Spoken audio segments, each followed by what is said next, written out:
Samajwadi party के विधायक हसन रूमी साहब हमारे साथ मौजूद हैं। कानपुर से विधायक हैं, उनसे हम बात करते हैं। सर, आपके यहाँ भी उपचुनाव हो रहे हैं। इरफान सोलंकी की वाइफ चुनाव लड़ रही हैं, नसीम सोलंकी। आप लोग साथ दे रहे हैं लगातार, पार्टी के लिहाज से भी, और आपके तो रिश्ते भी पर्सनल रहे हैं उनसे। तो क्या माहौल लग रहा है, किस तरह का चुनाव यहाँ पर देखने को मिलेगा? देखिए, हमारे यहाँ उत्तर प्रदेश की जो आवाम है बड़ी भावनात्मक सोच से काम, इमोशनल हैं। जिन हालातों में इरफान सोलंकी जेल में गए हैं, जिन हालातों में उनकी वाइफ को इलेक्शन लड़ना पड़ रहा है, हमारे यहाँ के यूपी के बल्कि हिंदुस्तान के लोग बड़े सेंटिमेंटल होते हैं।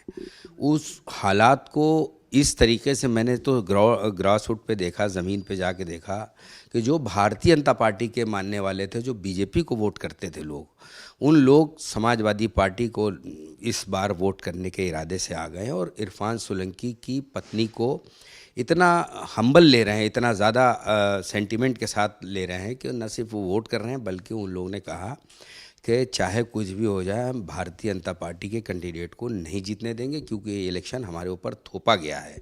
हम लोग ने जिस उत्साह के साथ वोट किया था वो वोट हमारा था, और इरफान सोलंकी को जिस तरीके से फंसाकर और री इलेक्शन कराया जा रहा, हम अपने वोट से उनको जवाब देंगे। तो इनको एहसास हो जाएगा कि सही और गलत करने पर मतदाता क्या सोचकर वोट करता है। तो माहौल बहुत अच्छा है, समाजवादी पार्टी के पक्ष में, अखिलेश जी के विज़न पे है, और यहाँ पर तो सेंटीमेंट का वोट समाजवादी पार्टी को और नसीम सोलंकी को मिलने जा रहा है। ये समाजवादी पार्टी के जो नेता हैं इस बात का आरोप लगाते रहते हैं कि पुलिस प्रशासन जो है वो सख्ती कहीं ना कहीं करने का काम करता है चुनावों में। तो लखनऊ की जो ये कानपुर की सीसा मऊ सीट है, क्या यहाँ पर भी इस सब चीज़ें देखने को मिल रही हैं? देखिए, हमारे यहाँ के जो भी एक्टिव वर्कर हैं उनके यहाँ पुलिस के फोर्स गई या पुलिस का फ़ोन गया। पुलिस का जब फ़ोन जाता है तो वर्कर को ये पूछता है कि अपने अब्बा का नाम बताओ, अपनी माँ का नाम बताओ, और माँ की बहन का नाम बताओ, अपने फादर की बहन का नाम बताओ, भाई का नाम बताओ, किसकी शादी कहाँ हुई है, कितने बच्चे हैं। तो वो पूछता है कि आप हमारे माँ बाप का नाम पूछिए, मेरा पूछिए। तो वो कहते नहीं बेटा, तुम्हारा डोजियर तैयार हो रहा है। अब जब डोजियर तैयार होने की बात आती है तो घर में एक दहशत का माहौल आ जाता है कि हम इलेक्शन लड़ा रहे हैं। कोई, हमें लगता है कि क्या कोई हमारे घर में कोई अपराधी नहीं रहा, कोई पुलिस का फ़ोन आ रहा है जिस तरीके से।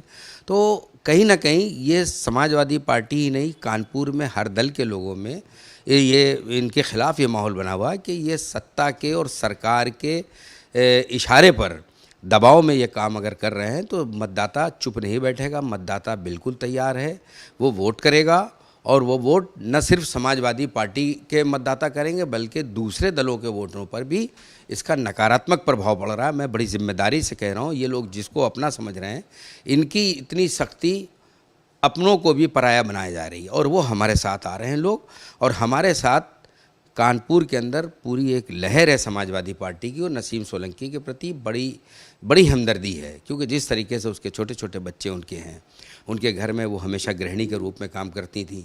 उन्होंने कभी ज़िंदगी में इलेक्शन के किसी फॉर्म के फिलिंग के टाइम पे दस्तखत कहाँ होती उन्हें ये नहीं मालूम था। आज उनको कचहरी में बैठकर जिस तरीके से चुनाव का पर्चा भरना पड़ रहा, वकीलों के चक्कर तो 2-2.5 साल से लगा ही रही हैं, कचहरी और जेल के चक्कर।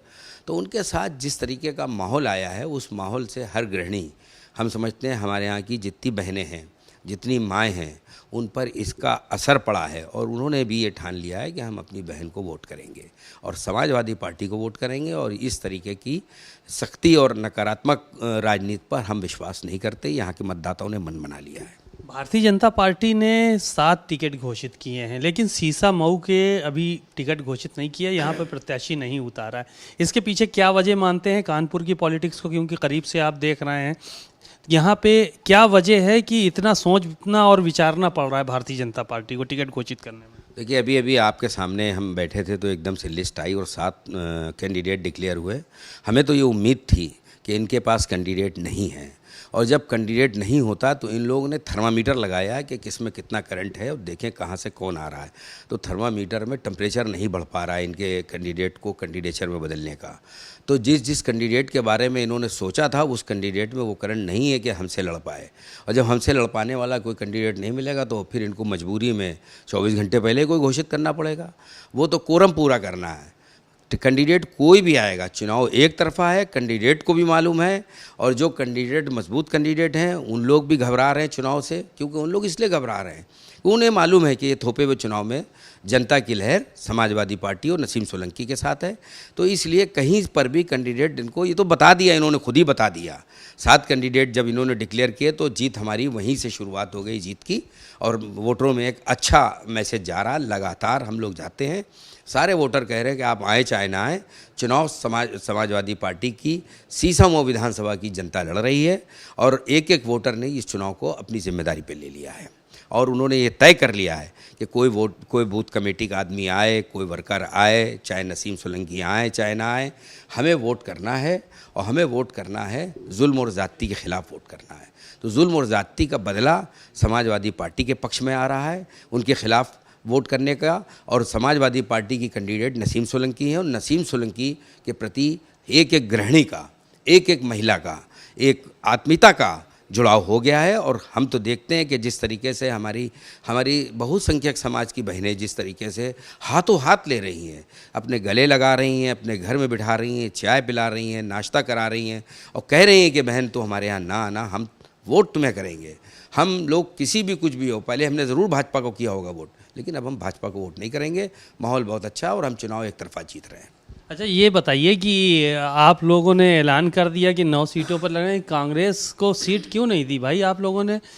इकट्ठा जो है वो कहा कि 9 सीटों पे हम ही लोग लड़ेंगे चुनाव। बड़ा मन में कसक है उन लोगों के, ऐसा लग रहा है। देखिए, अभी हमने भारत समाचार के जो सोशल मीडिया का भी आपका जो प्लेटफॉर्म है उस पर देखा कि हमारी पार्टी के पीडीए के महानायक आदरणीय अखिलेश यादव जी और कांग्रेस के राष्ट्रीय नेता राहुल गांधी जी दोनों हाथ उठाकर अभिवादन कर रहे हैं कि हम इंडिया गठबंधन के साथ पूरे देश में मजबूती के साथ खड़े हैं, और हम इंडिया गठबंधन के रूप में हर चुनाव को लड़ेंगे। जहां हमारी ज़रूरत होगी, एक दूसरे के उम्मीदवारों के साथ खड़े होकर चुनाव जिताएंगे।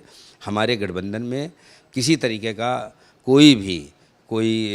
उसमें कोई स्पेस नहीं है टूटने का। ये अभी भी मैंने देखा, अभी लेटेस्ट सोशल मीडिया पे जो फ़ोटो आई है वो बयान कर रही है मजबूती का। और इंडिया गठबंधन न सिर्फ यहाँ पर उपचुनाव में, बल्कि जहाँ जहाँ उपचुनाव 23 सीटों के हो रहे हैं वहाँ पर, और जितने जनरल इलेक्शन हो रहे हैं, झारखंड हो, महाराष्ट्र हो, सब जगह हमारे गठबंधन के सारे नेता एक दूसरे के प्रचार के लिए जा रहे हैं। सब मैंने अभी सोशल मीडिया पर देख लिया। मुझे यकीन है कि इस बार भी पीडीए के महानायक के रूप में अखिलेश यादव जी के ऊपर उत्तर प्रदेश की जनता तो विश्वास कर ही रही है। ये नारा पूरे देश में फ्लोट हो चुका है। संजय निषाद को भाजपा ने सीट नहीं दिया, आप लोग कांग्रेस को नहीं, ये सब चल क्या रहा है यूपी की राजनीति में, ये नहीं पता चल पा रहा है। वो भी दिल्ली के चक्कर काट रहे थे, उनको भी नहीं मिली एक भी सीट। देखिए, संजय निषाद जी को मालूम है कि पीडीए के सारे लोग समाजवादी पार्टी में चले गए, और भारतीय जनता पार्टी को भी इस बात का एहसास है कि निषाद समाज के 90% लोग पीडीए के पीडीए का जो घटक बना है, अखिलेश जी जिसके नेता हैं, जिसके महानायक हैं, सब लोग हमारी तरफ आ गए हैं। तो उनको सीट क्यों देंगे? ये तो भारतीय जनता पार्टी वाले समझ गए हैं कि पीडीए के बाद अब जो है बीजेपी के में जो बैकवर्ड का जो भी घटक दल है, वो अब उनका कोई औचित्य नहीं बचा है। ये तो साफ जाहिर हो गया कि वो उसको सीट नहीं दे रहे हैं। तो ये सारे सवालों का जवाब हमारी मजबूती है, और हमारी मजबूती ने 2024 में जिस तरीके से 37 सीटें लोकसभा की जिताई और 6 सीटें कांग्रेस के हमारे सहयोगी दल को जिताई, तो इस तरीके से 43 सीटें उत्तर प्रदेश में जिताकर हमारा दल हिंदुस्तान का तीसरा सबसे बड़ा दल हुआ। और राहुल गांधी जी भी अपनी मेहनत के साथ साथ मजबूती के साथ भारतीय जनता पार्टी के खिलाफ संकल्पित हैं कि हमको पहले बीजेपी को हटाना है, बाद में हम लोग अपनी और सीट शेयरिंग जो भी कुछ है, अगर हमें कहीं सेक्रीफाइस भी करना पड़ेगा, दोनों एक दूसरे के सामने ये प्रपोज कर चुके हैं कि हम अपने सेक्रीफाइस के लिए तैयार हैं।